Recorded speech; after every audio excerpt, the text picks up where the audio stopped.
Imagine if Sea of Thieves traded the ocean for a literal sea of sand, and instead of a ship, you were piloting a massive, cannon-toting war crab. That would be the one-sentence pitch for Dunecrawl, an open-world action-adventure game developed and published by Alien Trap, which they released in January of this year. While the game can be played in solo, it immediately intrigued me because of the multiplayer and cute graphics.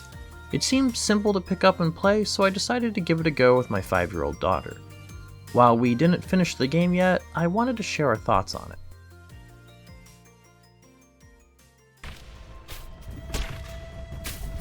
The sole premise of Dunecrawl is to ride around on a giant crab and shoot things. The battles with other crawlers were fun at first, but I think due to the slow speed of the crab and the open world level design, it felt really difficult to maneuver around tactically.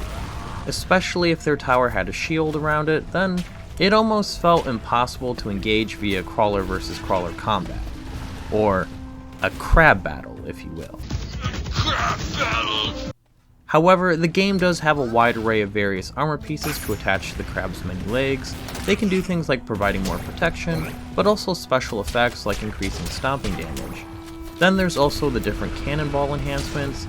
Some of these do offer an advantage in these battles, but more often than not, I found myself shooting my character out of a cannon to board the enemy's crawler.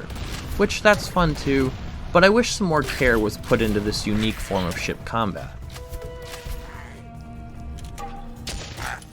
When not firing cannons, the ground combat is more well thought out. The game starts you with a cutlass and a bow, but you quickly get new melee and ranged weapons. There are a ton of different guns that all feel different, so there's plenty of experimentation for the player to find what they like. I tended to prefer using the pistol and submachine gun, although my daughter liked using the crossbow and the boomerangs. Although those required a bit more finesse since you could control the direction, which she kinda lacked at the moment, but she enjoyed them nevertheless. Additionally, there are throwable items in the form of different kinds of grenades, and other environmental items like the classic explosive barrel, or this one device that creates a mobile shield for your character. While it's very simple to pick up and play, there are a lot of options for players.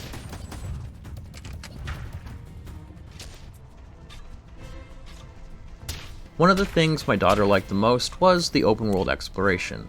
After the introduction section, the game gives you your giant crab and lets you tackle objectives and explore at your own pace. The world is filled with tons of nooks and crannies that have enemies, loot to sell, or merchants that can sell you various upgrades for your character or crab.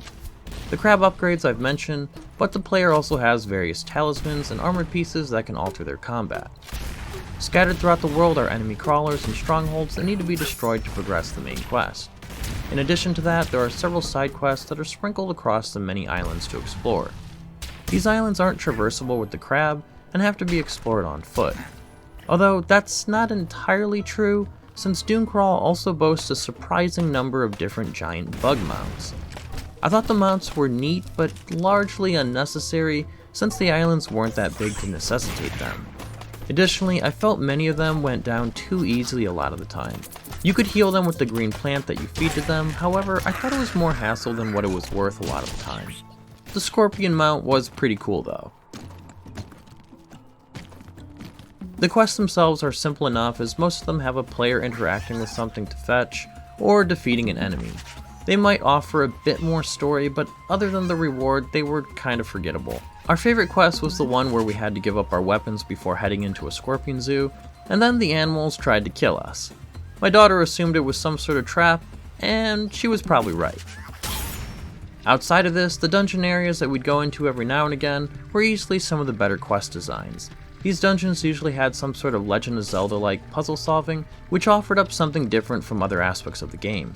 I actually wish there had been more of these, but we only came across a few in our time spent with the game. Additionally, some of them don't really take that long to complete, which is kind of a bummer.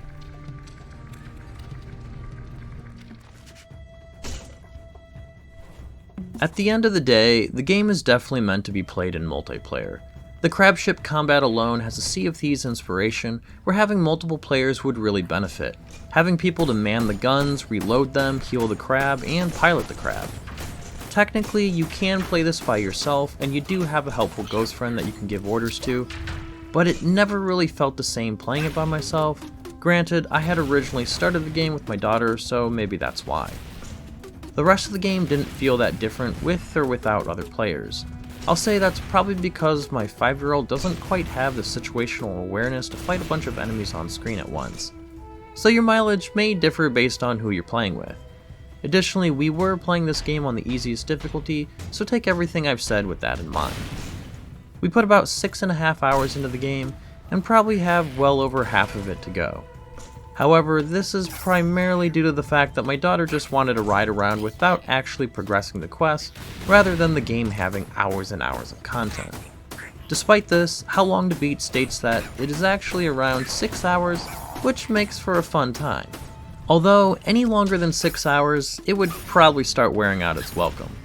And I'd also say that with the caveat that you plan on playing the game with another person or two to have a fun time. Otherwise, then I'm not so sure it would be as much fun playing solo. If you played the game, let me know your thoughts in the comments below. If you haven't, then let me know if it sounds like something you'd be interested in, or if you have any other questions. I hope this video helped you in some small way, and if it did, then please consider leaving a like, comment, subscribe, or whatever it is you feel like doing. Thanks for watching, and have a nice day.